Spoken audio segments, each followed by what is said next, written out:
Hey guys, it is Eileen. Today's Friday. I think it's the 8th of November. Let me check that. Just because I also like to know what the date is. Yes.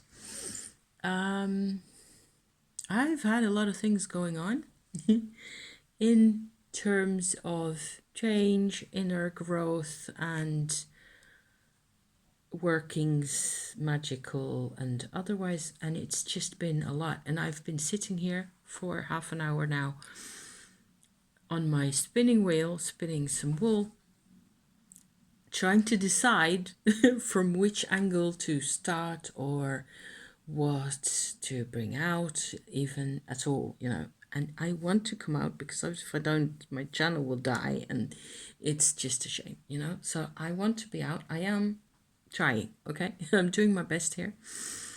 I have, so it all ties in with each other more and more. Where I started nearly 5 years ago with my Tumo practice, which I sort of got into because I was attracted to what I could find about that, and, Tibetan Kundalini yoga, basically, is what that is. Inner heat practice. It gets talked about on the internet, but not so much. So I still feel that's very worthwhile to talk about, even just as by itself, But 5 years in with that, and I've just had layer upon layer of activities and all sorts of extra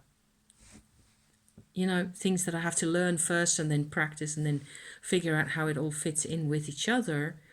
Recently, especially this year has been, we were saying a couple of years ago how it was all crazy and it was all going so fast and the Great Reset and all that.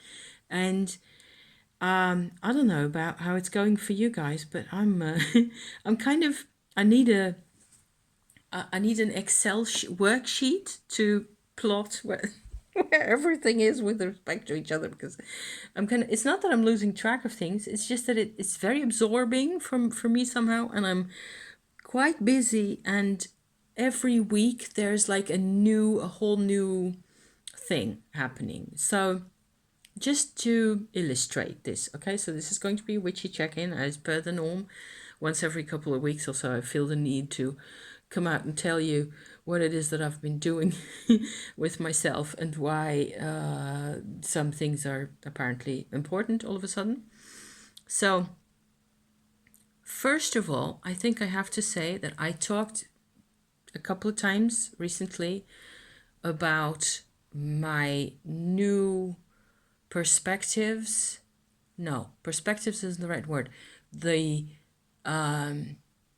new way of life that I have now, apparently, thanks to a very deep, crucial change that I sought out with my Tumo practice, mainly, where the classical Goetian demon Asmodeus was involved, apparently, in a particular version, because of the astrology of my parents. If you're still with me, it is complicated. I can't help this. This is my life. It is quite complicated, and I have notebooks, okay, for all this shit. And the more weeks pass, the more notebooks I seem to need. So as I see it here. So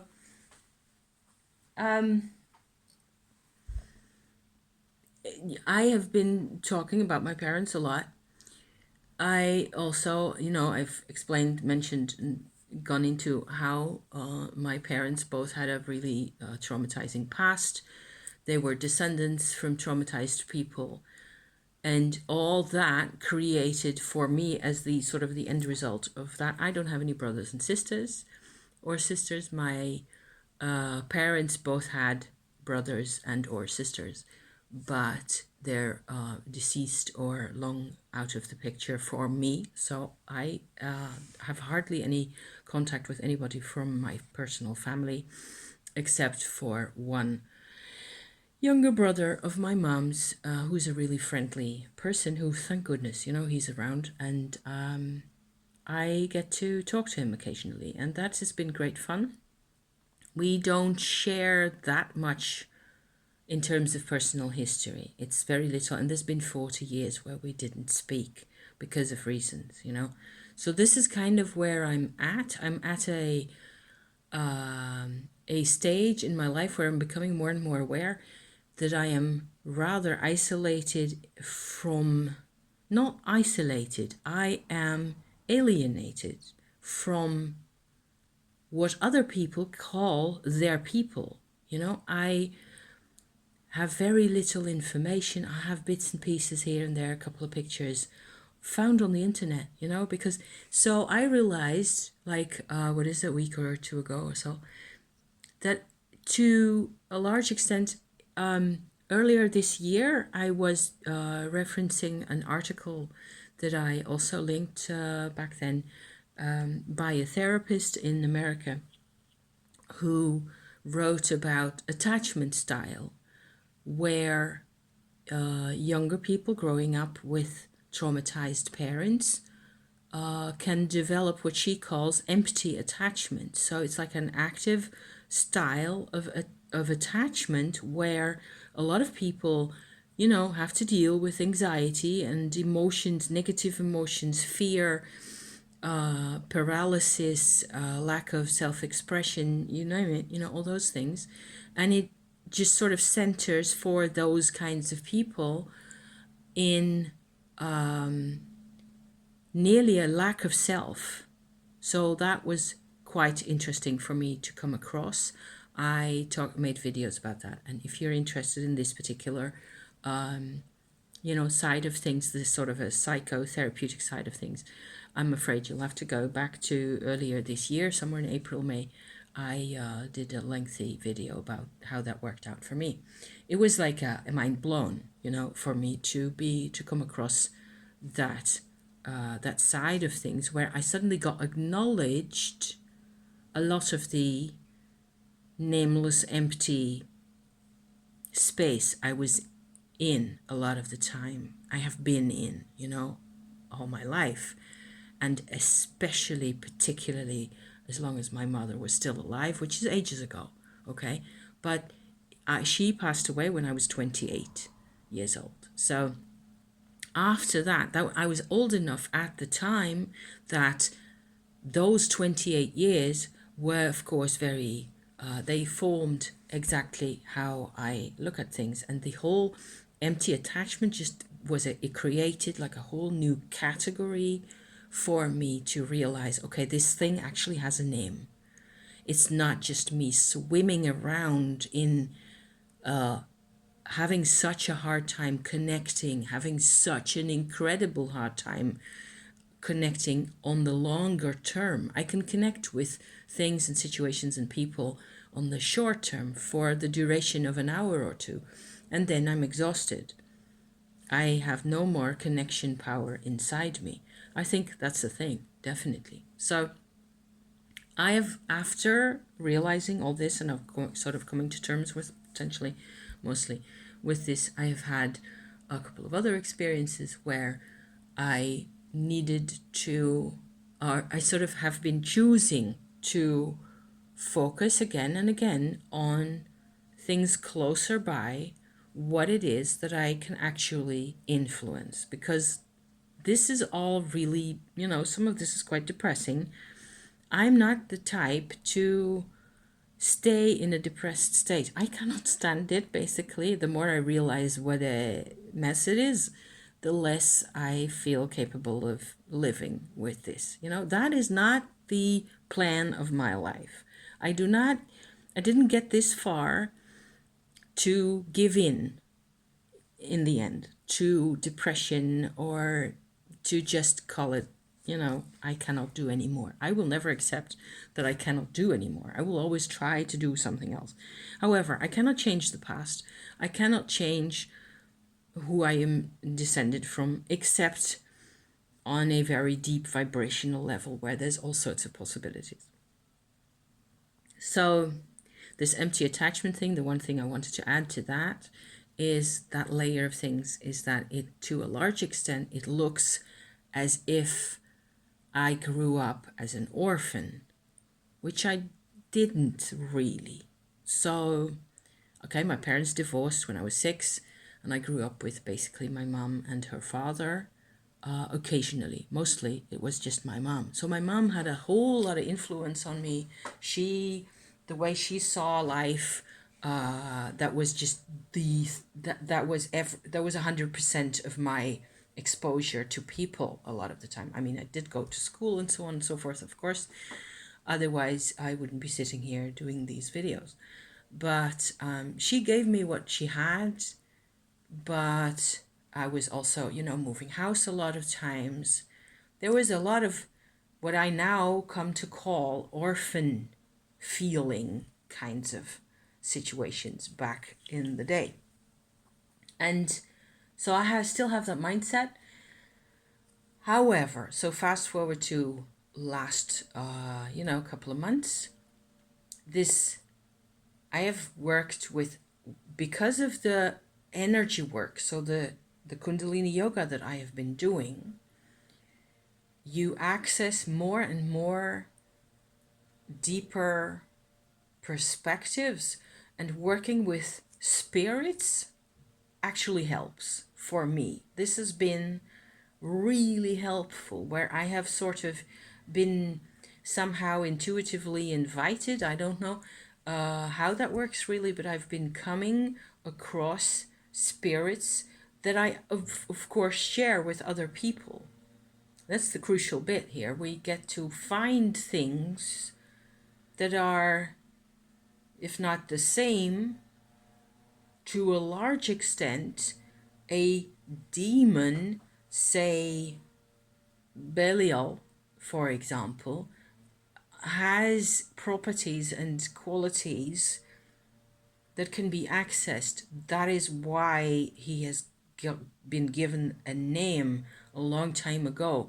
And a lot of other people work in a similar way to mine. So I believe this is why this is very difficult to actually talk about and share exactly. Most people who I have seen who talk about this demonology kinds of, approaches to life, they will not go into the psychology of things, because it sounds like you're interpreting everything, and that is the interpretation for this particular spirit. That's not what I'm saying at all. It's just I am sharing what it looks like for me, okay? As disclaimer, as always, because the disclaimers need to be out there. I don't believe that there is necessarily a right or a wrong way to do any of this, as long as you feel more comfortable. Even that is a statement. It's not always comfortable working with these spirits at all. So certainly not with Asmodeus in the beginning. So I have explained why this is kind of a big deal for me, because of the classical representation of the spirit that is called Asmodeus, with the ram's head, the bull's head, and the human figure in the middle. I believe that is really very important in this particular case.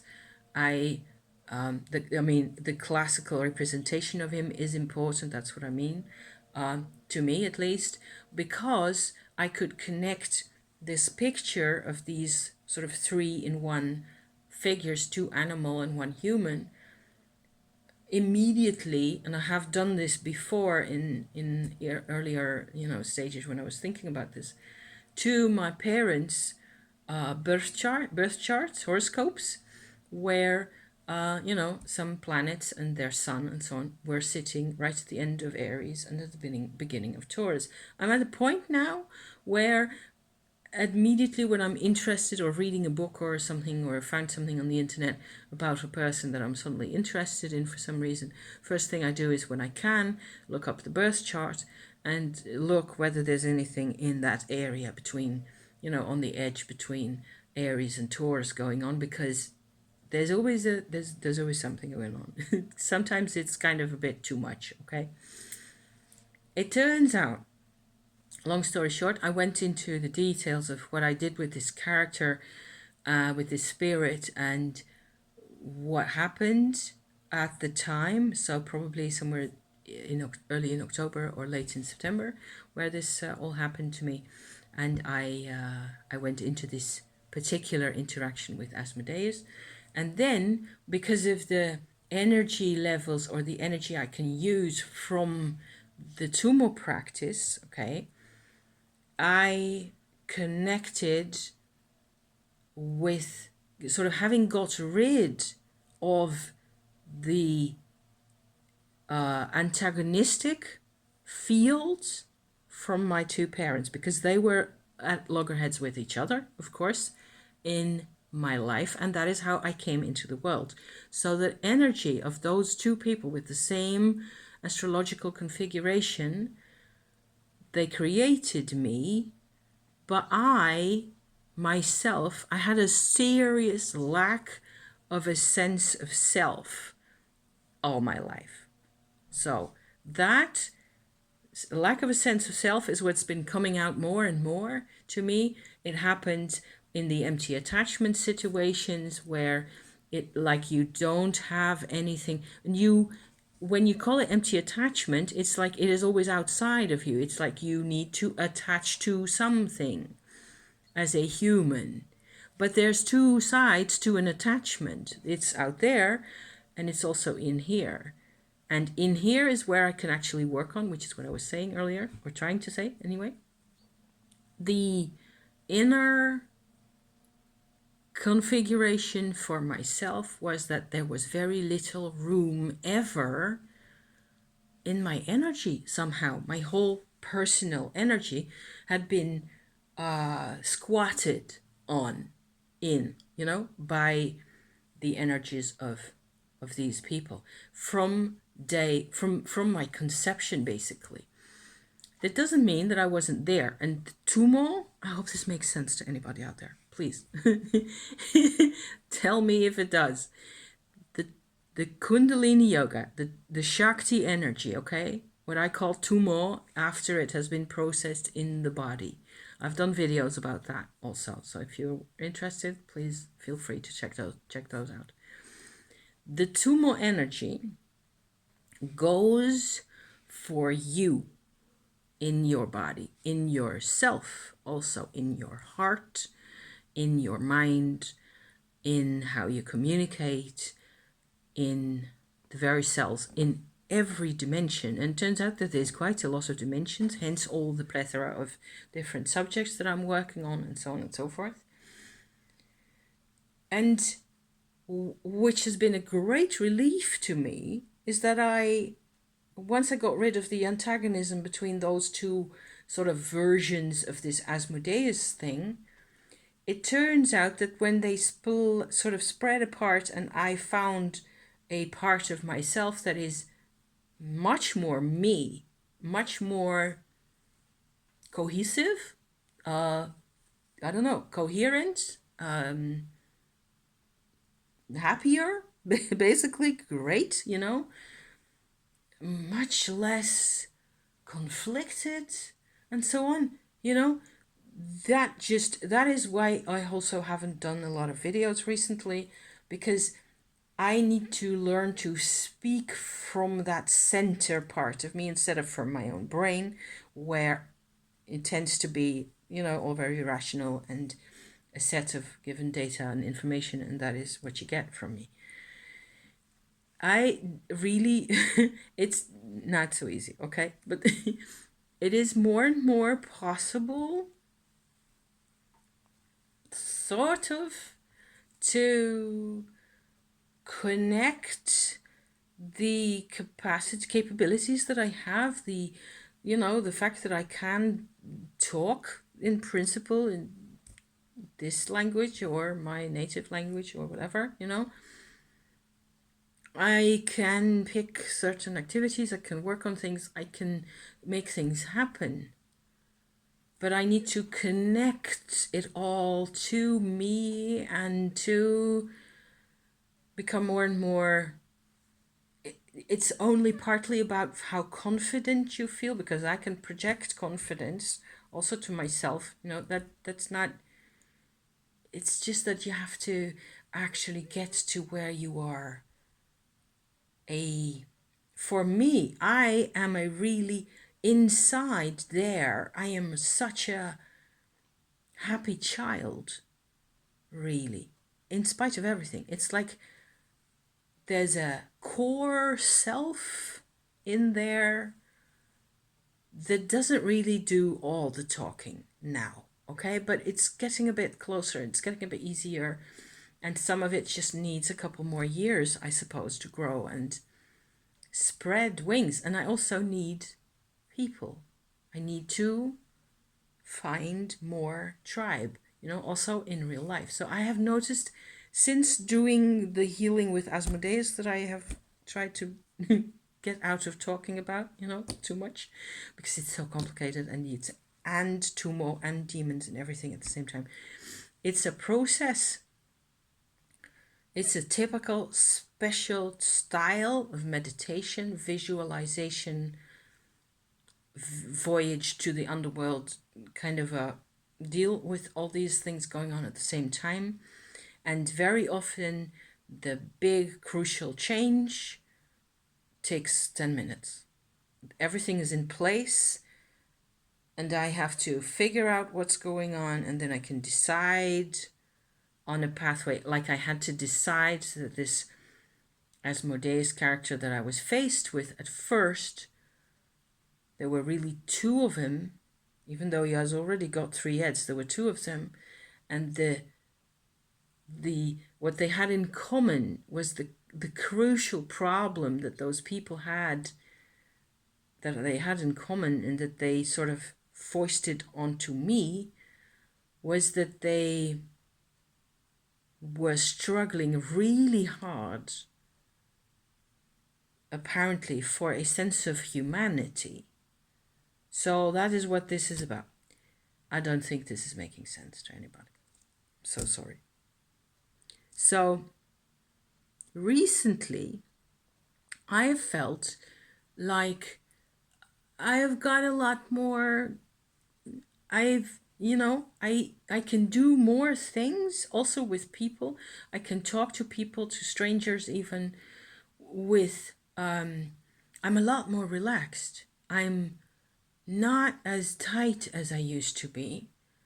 It's not that I don't worry, because I do still worry a lot about everything with everybody, but it's not as tight. It's not by a million miles. So, it gets more to be, okay, wow, this is actually, things are changing for sure. And so I, more and more as time goes by, I feel like I am letting go of a lot of the antagonism, conflict that I didn't even know was there. But it determined everything in my life. Everything, oh dear. So I'm going to 22 minutes. That was my introductory ramble about that kind of stuff, in case, anybody needs this. I did this whole magic thing. This is just, it's not a joke, okay? It is slightly funny. This is me in the middle, down there, right there, with my ancestors on either side. And I glued a lavender sort of a seed on each and every little oval as far back as I could go. That is, I think that's the women's side where my grandmothers are. I gave them a couple extra, but there's a couple more in here in the corner also where my Jewish ancestors are. And this was helpful, at the time when I did this a couple of weeks ago. And of course, since then, I haven't really paid attention to it at all.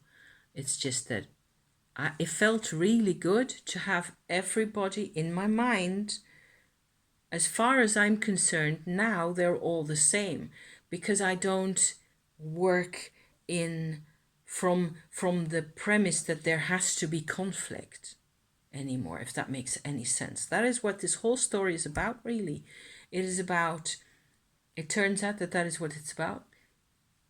Conflict exists as long as we believe in it, I think, if that works for anybody. And so I've been doing other ancestor things like this, or I've been trying really hard to connect more personally to the area that I am in. I got this book recently in the mail, which is very interesting. It's an American book. I will probably come back to it once I am further along in it. I've just started reading in it. It's very, very easy to read. And it's about Southern American, Southern USA approaches and magic uses of dirt, so earth or, dust or soil that has particular properties and how you can use that. I've read about those things, heard about those things on the internet and so on, and I've always been really fascinated. I have felt a lot of earth energies over the course of my last decade or so. Certainly that has just been a very important part of my life. In some ways I am extremely sensitive to certain things. I can be extremely empathic and completely disconnected at the same time. So yeah, autism, maybe, I don't know. It's just that once you get a diagnosis like that, it is like you're put in a box, right? And that is then what you are for a long time. And I've never had a diagnosis myself, and I've stayed away from people who give them. So yeah.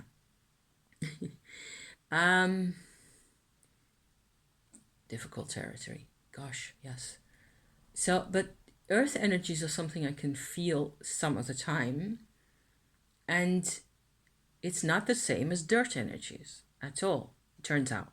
So from what the couple of things I have read in here, that and earlier things that I have heard this author say on YouTube, which is why I ordered the book, it has a lot to do with connecting to where you come from, ideally. Except for me, and I am assuming, which is also why I'm making this video, there's a lot of people who have been displaced a lot of times, and whose parents have been displaced, and their parents have been displaced. So it is like a diaspora of people traveling so much that where is my dirt? I have no idea, really, except through, my little ancestor sheet. If I go to all these individuals that I represent with the lavender seeds here, a few of them from both sides actually come from the West Country, which in the Netherlands means Zeeland. So two of those kind of islands or peninsulas that are over there, where the Rhine and other rivers, open up in a delta into the North Sea. There's islands there, patches of land, where I have a lot of ancestors there. But I don't share their names because it's always the women who came from there. So most of them, some of them, the women, I think I would be okay to say half of the women, if I go back a couple of generations, from both lines come from there.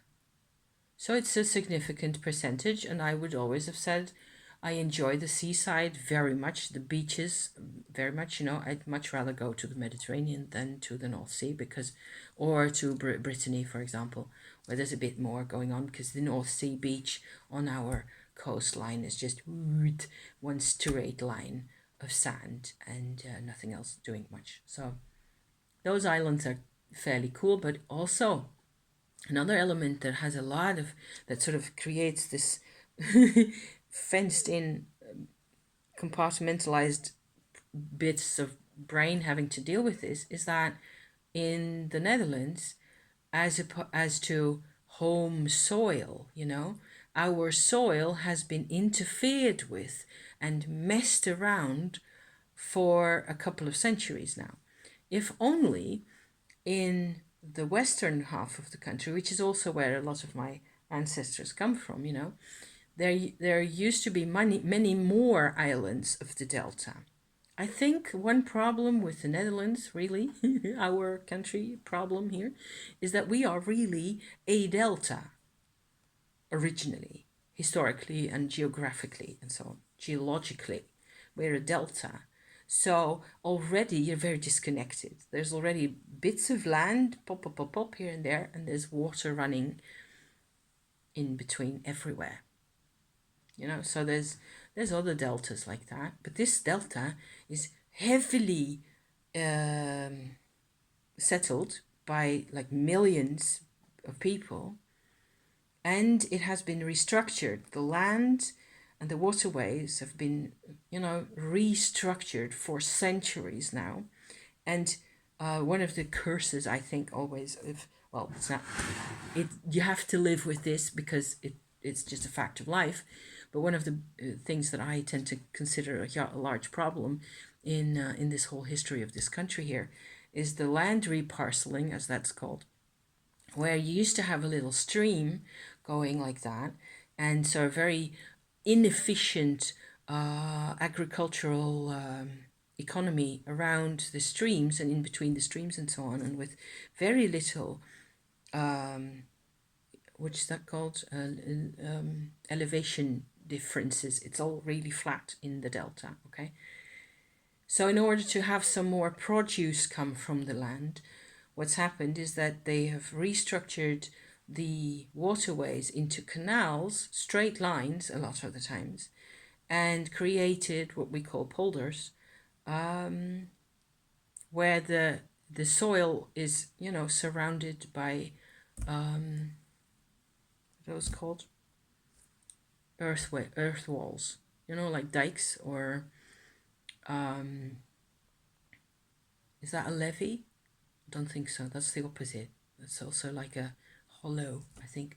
I'm not even sure of my terminology here in English, but the land is made dry, and everything in the land has been organized according to straight lines, and especially in the west part of this country, this is like nearly everywhere. So you have we're cursed with efficiency here. Everything is just so easy to manage. There's no mountains, very few. Where there's larger rivers, then you have to have, of course, you have to deal with that, and there's nothing much you can do to really change over the course of a large river. That's not even something that we have done, but there's only very few small hills in the east and the south part of this country. So everywhere else has been completely restructured by human hands, and everybody lives wherever they happened to have landed. And a lot of people, of course, will have, they live here and they're from here. Their parents are actually also from here, and they, those, to the extent that I meet some of those people nowadays, they have other problems. There's also historically there's always been a lot of conflict between the north and the south of this country, if you can believe it. So I get really, at some point, I just get so frustrated by how conflict seems to determine every step we take. Every turn I take, I am faced with more conflict. It's exhausting. I'm not talking even about politics or anything, because let's not go there. It's not why you are here, I hope, So,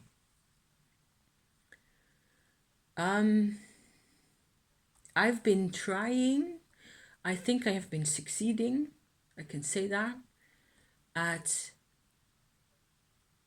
figuring out a way to connect to the land, to some land energies, without falling into this trap of either what the land looks like around me nowadays, or the fact that everybody was always traveling and changing, moving house, every couple of years or whatnot, that everybody's born somewhere else.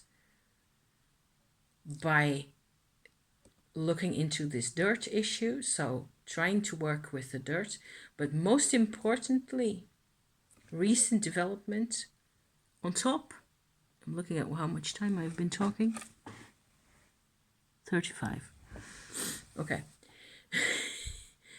On top of the whole demonology dimension, we now also have dragons. And I suppose it was only a matter of time. Now that I come to think about it, I've always been a fan of dragons. I've always loved, not the scary, destructive, as in the movies and Hollywood and stuff like that.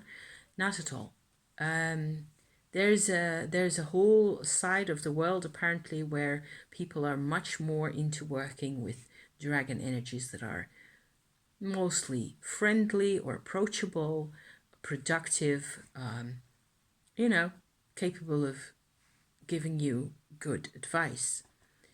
So I've managed to create a pathway. I won't go into any details also because it's not time for that now. I'm apparently being told the details are just also quite personal, and you have to figure the stuff out for yourself. And I'm not on YouTube to really teach this working or this approach. I am here to help bring perspectives. Yeah, okay. So I can show you my crystals that I've been using for the dragon work, because this past week has just been all about dragons all of a sudden. I actually found, it's not around here, I have to dig it up. It's not that interesting. I found an old piece of like a jewelry that I made like, I don't know, a quarter of a century ago, from a piece of yew wood with a silver little hanging device so that you can, it has runes on and a little crystal. And as I dug that up and I put it on, I was feeling like it's actually a dragon tooth. It's not really a dragon tooth. It is a image of a dragon tooth. It's sort of a symbol, right? And I was really hopeful, and I was getting this whole like, wow, I can, do something interesting with this. And I wasn't expecting that at all. I have been into dragons in one way or another because fire and energy and positive and powerful and, all the good things, much more, for as long as I can remember, since I was 14 or something. So I just never really connected the dots. As I was saying earlier, the dots do not get connected in my life until I decide, especially with the tumo, to throw that energy into there and to start connecting some dots myself finally. Which, if you're grown up without any connecting of dots, you tend to think that what you have, the chaos and the disorganization and the lack of belief and the lack of faith and all that, that's normal. So to, first of all, to sort of generate from yourself enough, enough idealism and hope that you can actually make a difference to your own life, that is already, I think that is 3/4 of the process here. So that's what's been happening. Actually bringing the Tumo and Asmodeus and a apparently available friendly dragon spirit that came along into contact with each other in a way that made sense to me at the time. It sort of created a whole new series of activations that I was really worried how I would be able to talk about them. It means connection. And the first thing that sort of became sort of crystal clear after that for me is that the strength of dragons, okay, the beauty and the power of dragons, what they're trying to bring across to us is that fragmentation, as we have experienced it or may have experienced it, I don't know if you've experienced it, but I've had my helpings of that, as you have been able to tell, right? Fragmentation is an illusion. It is it's not really real. So that is how the Tumo energy as a Kundalini, as your own Kundalini energy, sort of gives me a whole personal culture all of a sudden that I share with some people, parts of, with some people occasionally, but not really in a back and forth way much, because this is all I can do to talk about these things. I can talk to my husband about it, but who knows what the future will bring, right? But I can, however, do these workings and find these energies where all of a sudden I notice that a lot of things align. And it turns out that the fragmentation that I have suffered isn't the end of life or the end. It's not the end. It's just very difficult to resolve. But it's possible because in our true natures, in who we really are, in our core, we aren't. There's no fragmentation there. It is all, whenever there's illusion, it means that we're still on an outside of it, of the core. We're on the outside, on whatever that means. I just hope you can do something with that, because there it is. So that is why I came out today. Crystals, okay? My most important crystals that I've shopped, actually I've been to another town to shop at the crystal shop there. It turned out that that's why I went. I went to get army underwear, an army shirt, as well. That was so really important because I used to be able to get these kinds of shirts everywhere here, but they're all gone. Army dump stores, where army surplus shops like that. However, I also went for these. So number one, I think, obsidian. This is a black, and it said something like fortnight or forthright on the basket where they had these in. And I was so attuned at the moment, at the time that I was picking my crystals for this whole thing, which I was hardly aware I was doing. I was just going through the shop really, hum-de-dum-de-dum, like that. And picking out one after the other. It had to be this one and not one of the dozen or so others that were close by. You have to feel which one works. If you pick the right stones for you, more of your working will finally come to mean something, right? This one is sort of still needs to be a bit more connected to everything. It's a rainbow obsidian. You won't be able to see it. It just has still very dark also, and it has like a rainbow sheen on one side with a bit of green and purple in. It has a different function from the black one. I also have these three, and there's also obsidian in here, which is, let me check, this one. This is a gold obsidian, very powerful. And same baskets with, I don't know, 60 or so of these. And there was one that had to come with me. Same with all of these. Smoky quartz bracelet and smoky quartz crystal. Also this one. Very cheap, €3 or something. Beautiful, but very dark. In both cases with the smoky quartz, I had to pick the darkest ones. This is serpentine, and it might be that there's some moonstone in between there, because I was kind of thinking that there were a couple of, Sometimes it's not 100% one crystal. I know that I have one of these bracelets that is aquamarine, very different, and that definitely has some rose quartzes in between and some moonstones because they're actually cheaper than the aquamarine is. It's fine. It's not a problem. I do think this is mostly now like 90% or so, at least, serpentine. Not only the name, it's like a green earth. It's very kundalini-ish, this kind of. So a lot of these crystals actually have to do with I think that's what crystals do anyway, is they show your energy a pattern how to behave. That's what the difference between crystals, if you like to think of it that way. So the other one that I've got here is a septarian. I love beautiful stone that I've worn a lot also. There's another septarian. You have large boulders of this that are shaped like an egg, and they're called dragon's eggs as well. Hence the connection to dragons, perhaps. I feel that these are really good for keeping a clear head, being clear-headed. And the yellow calcite that's in here, this yellow, is actually fairly soft in energy and gentle and compassionate even, if you like. The brown, darker pieces and grey and so on, they're much sterner and more tougher. So I have another one of these that is mostly dark. It's a lot more work and not one I would want to wear on my heart area at all.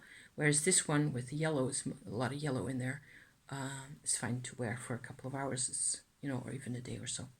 So not a direct connection to necessarily the dragon set here, because it's less kundalini-ish, this stuff here. There's a lot of smoky quartzes that are very kundalini direct, connecting to that you can work with really easily. There's a lot of for example, carnelian or so that affect your second chakra quite a bit. They clear up and open your second chakra, and so it may be easier for you, I should say, to feel or perceive kundalini energy, shakti energy, when you're working with carnelian like that. That makes it just a little more easy to be in a body and to actually go to that sort of a sense. So I have done previous videos where I was talking about grounding and how crystals can be used for grounding as well. And there's heaps, I've been wearing a small black obsidian for an age and a half now, which I now also understand why I needed to wear that for such a long time. It's around here somewhere. It's a mess. I am working here. And here's another one. This one is also kind of dragony for some reason. It's maybe just the picture, It's agate. I think it's red agate and chalcedony, like whitish in the center there. Somehow it has something to do with all that. That's not a dragon stone, I don't think. Although, can I still talk? Oh gosh, 50 minutes nearly. Once I started getting into this whole zone and wanting to connect to the dragon vibration, I was in the train. I was riding to the other town in the train. I didn't have my crystals yet. I was just sort of sending out like a call. If you're there, can you make yourself known to me? And it was like 10,000 noses went up in the air like that, deep in the earth. So underneath all the marshland and under the delta and under the sand and the clay, they're all still there. And this is just, I immediately got this message of having like 10,000 dragons, because it's a whole universe full of them, really. Once you're starting to sort of, I don't know, open yourself up to the possibility that they're really there. So I've been doing a lot of note-taking and writing down things, and all of a sudden having ideas, and I need little scraps of paper, because immediately have to write down the madness and the crazy. Made a little dragony notebook here with some fancy paper and some green ink. And, you know, this morning I did all my notes for a couple of days. And very enjoyable. So not the same as demons, not at all. It's totally different. And so my demon booklets notebooks that I also have, one of the demon books also has a sort of a segment now that's going to be devoted to dirt work, where I actually last thing I did is collect tiny bit of dirt, which is on my sacred space here on my table to dry. No idea what I'm going to do with that. You nearly know everything I've been doing so far, except for the fine detail and what I actually, I can only look at my land and my dirt with the dragons, because with the people, it's hopeless. I'm not getting anywhere. I do get the dragons, which is amazing. So full steam ahead, I say. There you go. Over 50 minutes worth of me yapping. Thank you so much. If this was of any interest to you, I am so glad. There you go. It's free. It's the internet, so you can, you have to decide for yourself in any of this if there was any value or any inspiration in there. I hope so. So I did manage to talk for nearly an hour. So yeah, whereas earlier this week, I was like, I don't know how to talk anymore. So thank you guys. See you again soon-ish, I suppose. And thank you for watching. Bye-bye.